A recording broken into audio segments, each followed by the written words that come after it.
आज है तारीख 9/11, वो दिन जिसे दुनिया अमेरिका के ट्विन टावर पर हुए बड़े हमले के दिन के तौर पर जानती है। एक तरफ अमेरिका जब 9/11 की 20वीं बरसी मना रहा है, तब अफगानिस्तान में फिर से वही तालिबान काबिज हो गए हैं, जिन्हें बेदखल करने के लिए अमेरिका अफगानिस्तान की जंग के दलदल में 20 साल पहले घुसा था। अफगानिस्तान के लिए जैसे समय का पहिया घूमकर वापस वहीं आ गया है, लेकिन अमेरिका और तालिबान दोनों के दिन बदल गए हैं। नमस्कार, मैं हूं वर्तिका। 20 साल पहले अलकायदा के आतंकवादी ओसामा बिन लादेन से 9/11 के हमले का बदला लेने के लिए जब अमेरिका अफगानिस्तान में घुसा था, तब अमेरिका ने सपने में भी नहीं सोचा होगा कि इसी अफगानिस्तान से निकलते हुए उसे तालिबान के सामने एड़ियां रगड़नी पड़ जाएंगी।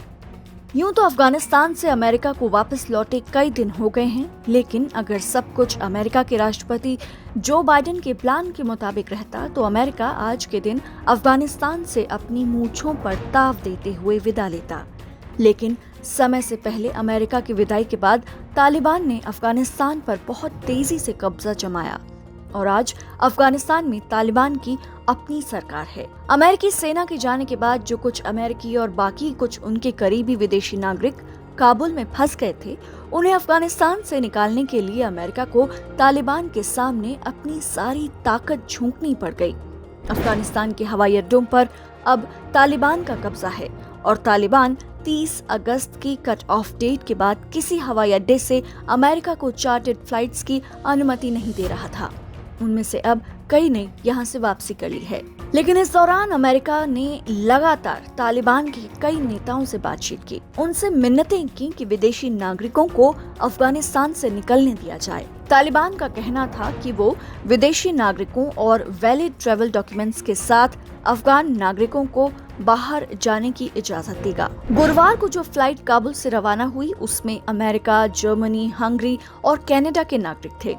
करीब 200 लोगों ने इस फ्लाइट से सफर किया जो दोहा तक पहुंची। आपको बता दें कि 30 अगस्त के बाद ये काबुल से पहली कमर्शियल फ्लाइट थी।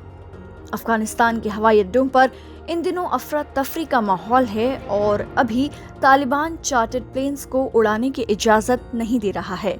ऐसे में कमर्शियल फ्लाइट्स के जरिए लोगों को निकाला गया।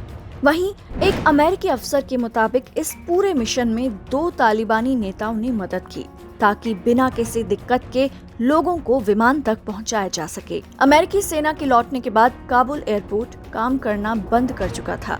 तभी से ही कतर और तालिबान के लोगों ने इसे ठीक करने की कोशिश की, जो अब जाकर फिर चालू हो पाया है। रिपोर्ट्स की माने तो अफगानिस्तान से जल्द ही ऐसी ही एक और फ्लाइट रवाना होगी, जिसमें 200 लोग शामिल होंगे, जिसमें अमेरिकी भी होंगे।